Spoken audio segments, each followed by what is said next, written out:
ఎప్పుడు వాయిస్ గట్టిగా వచ్చేది, ప్రొడ్యూసర్ అనుభూతికి వాయిస్ డల్ అయిపోయింది. ఎందుకంటే ఆ జోస్ తగ్గింది. అంటే తెలియదే ఉంది, సినిమా రిలీజ్ ముందు టెన్షన్స్ అన్నీ ఒకదాని తర్వాత ఒకటి నెత్తిమే పడుతూనే ఉన్నాయి. ఒకటి ఒకటి సాల్వ్ చేసేస్తున్నా, అయిపోతున్నాయండి. అయితే ప్రాబ్లం ఏంటంటే, అసలు నేను ఈ మధ్యకాలంలో థియేటర్లు చూస్తున్నా కదా, అసలు రావట్లేదు జనాలు అస్సలు. నేను ఇంచుమించుగా ఈ మధ్య షూటింగ్లని అదని ఇదని బాగా ఆంధ్రప్రదేశ్, తెలంగాణలో ఎక్కువ తిరగలేదు, కానీ ఎక్కువ ఆంధ్రప్రదేశ్లో బాగా తిరిగాను. అసలు రావట్లేదు, ఎందుకు అర్థం కాదు. అది ఎవరైనా సరే, ఏ స్టార్ అయినా రావట్లేదు. షోలు పడట్లేదు, మీకు తెలుసా? షోలు పడట్లేదు. సెకండ్ షోలు అయితే మ్యాక్సిమం తీసేశారు, క్యాన్సిల్, ఏం లేవు. ఫస్ట్ షోలు పర్వాలేదు, వేస్తున్నారు. అసలు దారుణంగా ఉంది సినిమాల పరిస్థితి. నేను అంటే ఇది ఏదో చెప్పడం కదా, నేను స్వయంగా నా కళ్ళతో చూశాను, వెళ్ళి థియేటర్కి వెళ్ళి. అంత దారుణంగా ఉంది సినిమా పరిస్థితి. ఇలాంటి సిచ్యువేషన్లో ఇంతమంది కొత్త వాళ్ళని పెట్టుకొని తీసిన సినిమా రిలీజ్ చేయాలంటే అసలు భయం వేసేస్తుంది. స్టార్స్కే రావట్లేదు, ఇంక మనకెవరు వస్తారని చాలా భయం వేస్తుంది నిజంగానే. 18th సినిమా డేట్ అనౌన్స్ చేసిన మాట వాస్తవం. ఆ రోజు ఫస్ట్ మేమే అనౌన్స్ చేసాం, కానీ దాన్ని మళ్ళీ 25th మార్చామంటే భయం, ఇదే భయం. క్రికెట్ మ్యాచ్లు బాగా చూస్తున్నారు, సాయంత్రం అయితే ఎక్కువ క్రికెట్ మ్యాచ్లు చూస్తున్నారు బాగా. అంటే ఇది నిజాలండి, అబద్ధాలు కాదు. సో అందువల్ల థియేటర్కి, అంటే ఒక క్రికెట్ మ్యాచ్ అని చెప్పను, కానీ మరి ఎందుకు థియేటర్స్కి రావట్లేదు జనాలు? మరి మనం వాళ్ళని అట్రాక్ట్ చేయలేకపోతున్నామా ఆడియన్స్ని? ఏంటో అర్థం కావట్లేదు. ఈ లాజిక్ ఏంటో అర్థం కావట్లేదు, రీజన్ ఏంటో అర్థం కావట్లేదు. సో 18th అని 25th మార్చమంటే ఇది భయం ఒకటి. రెండోది, ఆ రోజు ఇంచుమించుగా 4-5 సినిమాలు అనౌన్స్ చేశారు వెంటనే, 6 మూవీస్. పైగా వాళ్ళ పబ్లిసిటీ అది చాలా ఎక్కువ ఖర్చు పెడుతున్నారు. నా దగ్గర అంత డబ్బు లేదు, అయిపోయింది మొత్తం. అంత డబ్బు ఖర్చు పెట్టలేను. సో ఉన్న నా వాయిస్ను వాడుకునే నేను ముందుకు నా సినిమా రిలీజ్ చేయాలి, అంతకుమించి ఇంకేం లేదు. సో మరి ఇప్పుడు ఎందుకంటే, ఇంకా ఎప్పుడో సీజన్ వచ్చినప్పుడు రిలీజ్ చేయొచ్చు కదా అని మీరు అనుకోవచ్చు. ఇప్పటికే 2 years అయిపోయింది స్టార్ట్ చేసి. వీళ్ళందరూ అప్పుడు పెళ్ళి కాని పిల్లలు, ఇప్పుడు ఇందులో చాలామంది పెళ్ళిళ్ళు కూడా అయిపోయాయి. సో ఇంకా లేట్ అయితే పిల్లలు కూడా పుట్టేస్తారు. సో కాబట్టి ఇంక నేను వాళ్ళ మొహాలు చూడలేకపోతున్నాను. ఎప్పుడన్నా రిలీజ్ ఎప్పుడు చేస్తావన్నా, ఎప్పుడు ఫినిష్ చేస్తావన్నా అంటే ఏం సమాధానం చెప్పాలో అర్థం కావట్లా.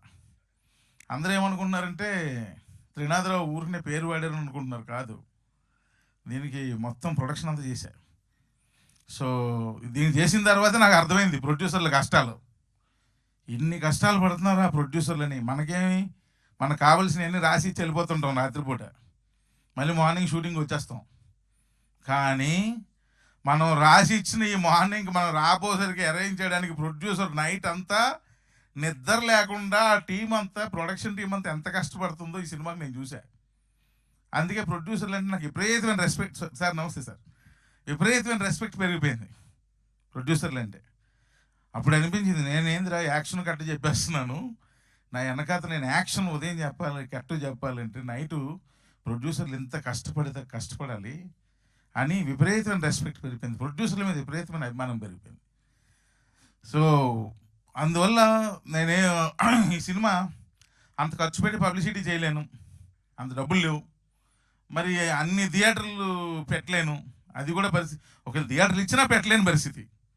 సో ఏదో కొన్ని థియేటర్లు పెట్టాలి, బాగుందంటే మౌత్ పబ్లిసిటీ స్ప్రెడ్ అయితే అప్పుడు జనాలు వస్తారు. ఇది ఒక్క నమ్మకం అయితే ఉంది. ఎందుకంటే మేము వయసుకొచ్చాం కూడా లిమిటెడ్ థియేటర్స్లోనే రిలీజ్ చేసాం ఫస్ట్ సినిమా, కానీ అది అలాగా మౌత్ టాక్ స్ప్రెడ్ అయ్యి ఆ సినిమా ఆ రోజులో బాగానే ఆడింది. అదొక్క నమ్మకం అంతే. సో అలాంటి సిచ్యువేషన్లో ఉన్నాం ఇప్పుడు మేము. కానీ థియేటర్కి రండి, చూడండి, కొత్త వాళ్ళని అనుకోకండి. చౌర్యపాఠం అన్న సినిమా తీయడానికి గల కారణం కార్తీక్ నాకు చెప్పిన కాన్సెప్ట్. అన్న, నువ్వు ఎప్పుడైనా క్రైమ్ లేని ఊరిని చూసావా అన్నాడు. క్రైమ్ లేని ఊరేంటి, ఏదో చిన్న క్రైమ్ అని ఉంటుందిలే అబ్బా అన్న. అసలు క్రైమే లేదన్న, ఒక పోలీస్ కేసు కూడా ఫైల్ అవ్వలేదన్న ఆ ఊర్లో అన్నాడు.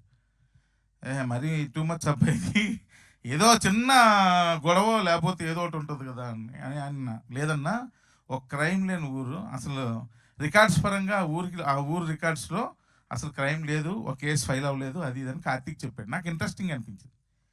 ఏంటది అన్న అంటే ఏదో ఒక కేసు ఒక రెఫరెన్స్ ఏదో చెప్పాడు. నిజంగా నాకు కార్తీక్ అంటే నిజం అన్నా, దాన్ని బేస్ చేసుకుని ఒక సినిమా చేద్దామన్నా అన్నాడు. చాలామంది చౌర్యపాఠం అంటే ఇందులో ఏంటి డిఫరెంట్ దొంగతనాలు చేయడానికి ట్రిక్స్ అయి నేర్పుతారా అది ఇదని 100 డౌట్లు. కానీ కాదు, వాడి అవసరం వాడి దొంగతనం వైపు దారి చూపిస్తుంది.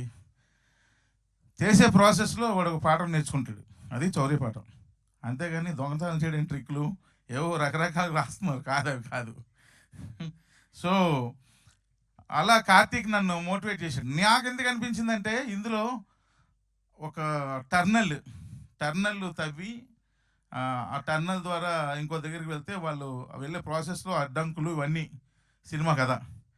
ఇది కొంచెం టెక్నికల్గా నన్ను కొంచెం ఇంప్రెస్ చేసింది. అదే ఎలా చేస్తారు ఈ టర్నల్స్ తవ్వి మనుషులు అందులోకి వెళ్ళి కెమెరాలు అందులోకి వెళ్ళి ఇది ఎలా హౌ అని చెప్పి అంటే మా నాగేంద్ర ఆర్ట్ డైరెక్టర్, కార్తీక్, నేను, నిఖిల్ కూర్చొని అవన్నీ డిజైన్స్ అన్నీ ప్లాన్ చేస్తుంటే, అంటే నేను జనరల్గా ఎంటర్టైన్మెంట్ సినిమాలు చేస్తుంటాను, బట్ ఈ కైండ్ ఆఫ్ మూవీ నన్ను కొంచెం అట్రాక్ట్ చేసింది. అరే భలే ఉంది, ఇంట్రెస్టింగ్గా ఉంది, కానీ ఇవన్నీ మనం అనుకున్న బడ్జెట్లో అవుద్దా కార్తీక్ అంటే లేదన్నా నేను చేస్తాను, నీకు ఎందుకు, నేను నన్ను నమ్మాను. సరే అని చెప్పి నమ్మి నాకు ప్రొడక్షన్లో ఫస్ట్ ప్రోడక్ట్ ఇలాంటిది ఇంట్రెస్టింగ్ దానిలో చేద్దాం అన్నది నాకు అనిపించింది. అట్ ద సేమ్ టైం దాని తర్వాత దానికి అద్భుతమైన లవ్ స్టోరీని రాశాడు నిఖిల్, చాలా బాగా రాశాడు లవ్ స్టోరీని. అంటే మరీ దాని టర్నల్ మీద వెళ్ళకుండా కొంచెం ఒక లవ్ స్టోరీ కూడా యాడ్ అయితే బాగుంటుందంటే అద్భుతంగా రాశాడు. సో సాంగ్స్ ఎక్సలెంట్గా ఇచ్చాడు దేవ్జాండ్, బ్రహ్మాండంగా ఎక్సలెంట్. మీరు సాంగ్స్ చూస్తే ఎక్కడ విజువల్స్ చిన్న సినిమా విజువల్స్ లాగా ఉండవు, చాలా కష్టపడ్డారు వీళ్ళు, హీరో హీరోయిన్, కెమెరామ్యాన్, కొరియోగ్రాఫర్, వీళ్ళందరూ అక్కడ అసలు 0 లెవెల్ ఆక్సిజన్ ఆ షూట్ చేసిన దగ్గర. అసలు నేనైతే వచ్చేమన్నా వద్దులే అంత కష్టం వచ్చాను, అప్పటికే పడిపోయారు, ఇద్దరు డాన్సర్లు పడిపోయారు నాకు ఫోన్లు, అయినా సరే కష్టపడి చేశారు, ఎందుకంటే ది బెస్ట్ విజువల్స్ ఇవ్వాలి అన్న ఉద్దేశంతో. అయితే ఈ సినిమా ఎందుకు చూడాలి అంటే ఇది ఒక డార్క్ కామెడీ ఫిల్మ్. ఈ dark comedy film and at the same time చూడగానే చిన్న టెక్నికల్గా చిన్న ఇంట్రెస్టింగ్ ఉంటుంది. ఇందులో ఇంచుమించు 14 సెట్లు వేసాం. ఆ బెల్ కూడా సెట్టే, ప్రతిదీ సెట్టే. 14 సెట్లు వేసాం ఇంత చిన్న సినిమాకి. అంటే కొంచెం బడ్జెట్ క్రాస్ అయింది, అయినా సరే 14 సెట్లు వేసాం.